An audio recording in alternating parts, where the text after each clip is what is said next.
was really, really proud of our team's effort. I thought we played hard on both ends of the floor, shared the basketball, moved the basketball probably better than we have all season. And defensively, I thought we just kind of set our jaw and guarded them. Now, granted, they missed some shots, which we haven't seen people do lately.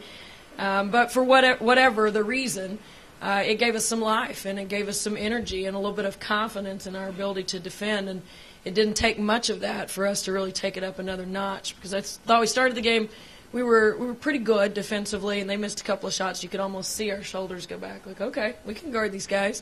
And we needed something good to happen, and that was good for us.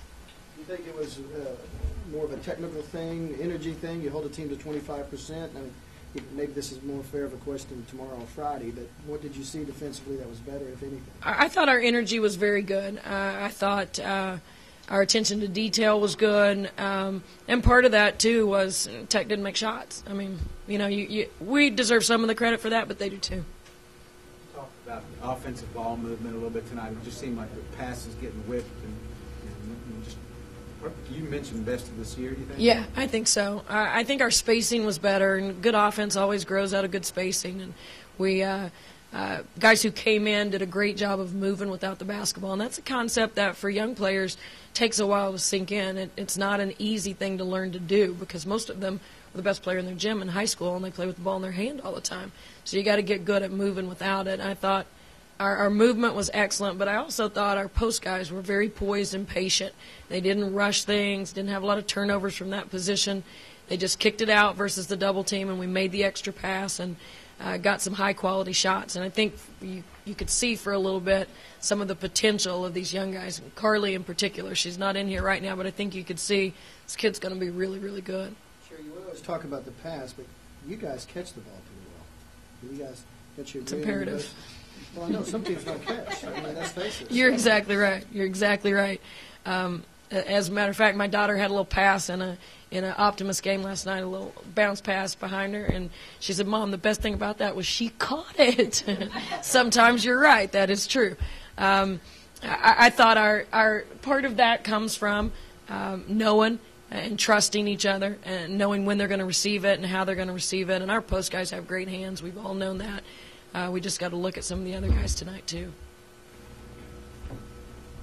Coach, I felt like you got some really good minutes from your bench players tonight. What do you feel about that? Yeah, I think that's something that we've needed desperately since the start of Big 12. I thought preseason we got good contributions, and then started the Big 12 not quite as strong as we've been accustomed to. I thought it was really important tonight that guys play significant minutes, and had an opportunity to do that, and everybody who came in contributed nicely. Even though Jenny's still not shooting it well, she moved without the ball, she took it to the rim and got fouled, did some good things defensively, some smart things, and that's important for she and Carly both, just to feel more comfortable when they're on the floor.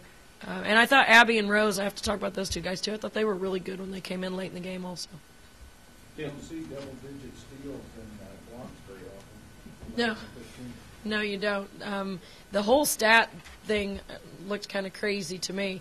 I was proud of 15 turnovers, and I know that's probably not something you should be proud of, but from where we're coming from, it's much better. And we had a little span, about a 2-minute span there in the second half, where we lost our concentration, our focus wasn't good, or else that number would probably be at about 12. So, yeah, I thought Courtney and Ashley's presence inside was huge in terms of deflecting shots, and then AT gets involved and spikes one in the first half, and then Nye had to try to get involved in it. So we had a lot of guys kind of feeding off of each other.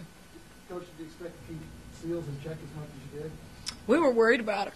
We were really worried about her. She's a good player, and we had a couple of different schemes for if she got hot facing the basket or if she got hot with her back to the basket. And I thought what we did a great job of was limiting the number of catches she had. And for great players, particularly great players who lead their team, they need to catch the ball. And I think we frustrated them a little bit with that. 6 assists, 1 turnover, and 5 of 10 shooting. We talked about your play tonight. I think for me, valuing the basketball is going to be very crucial coming down the stretch. I mean, the guards are great, they're quick, and I think that the assist turnover ratio that I had tonight needs to be in every game thing. And I think that 1 turnover just is only just the start of what can come. Danielle, you guys could have squeaked by tonight, got what you needed in a victory, or even won by 10 points, somewhat comfortably. But what does it do for you guys to play as well as you did, win as big as you did, coming off the loss, everything else going forward? I think it just definitely boosts our confidence. We definitely played together more than we have ever this season tonight. And I think that our ability to just go out there and have fun, I think we had a lot more fun tonight than any other game in Big 12 so far. Man, you guys were clearly disappointed Sunday, but there was no hangover at all tonight. Right away from the get-go, you guys got on and put them on. How did you make that transition to tonight? Well, we didn't take the loss and sob. We got back in the gym and worked and got better and worked on defense a lot more. We get more stops, and definitely make more jump shots and layups. So, we took a good approach about our loss, and, it worked, and we came out strong today and won. You started the night 7 of 8 from the field, so, you were kind of in a flow.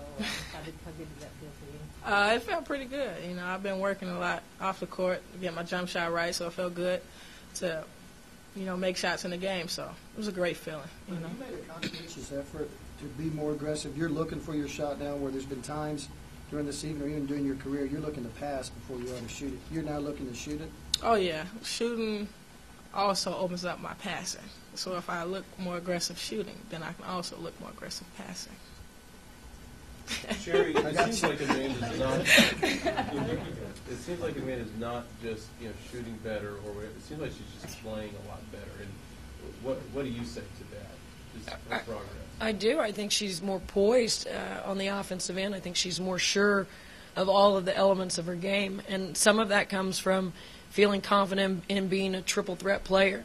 She can drive it to the rim, she can shoot it if they're going to back up, or she can pass it and find the open guy. And so much of that stems, as she said, from being able to knock down a shot and knowing that you can knock down a shot. And there's a big difference in those two things. Being able to and knowing that you can are two entirely different things. And I think she's to the point where if people don't guard her, she will make them pay, and she looks at that first and then makes her read and her reaction based on that, how she's defended when she catches.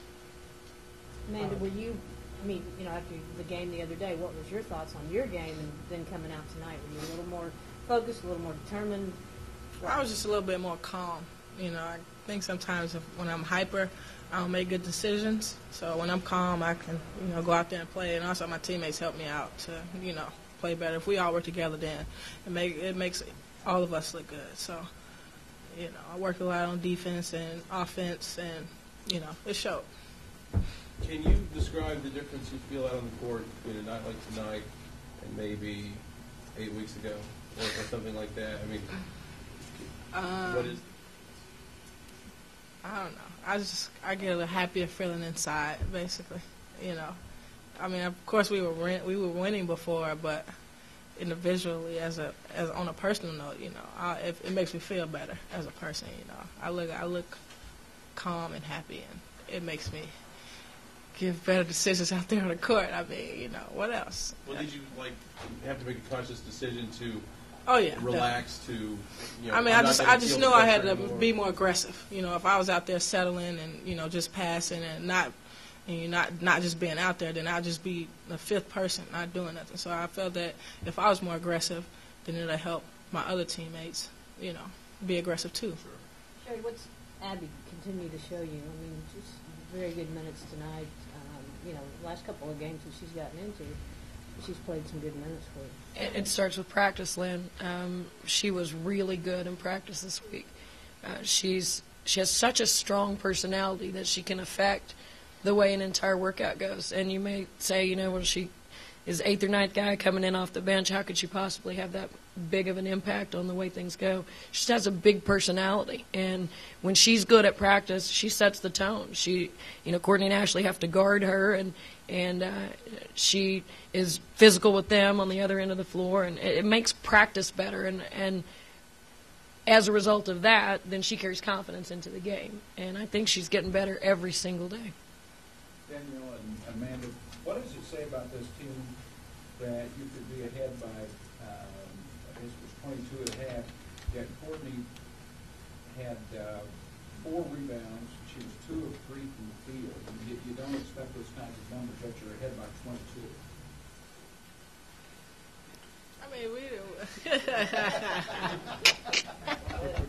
I mean, as a team, we don't depend on one person.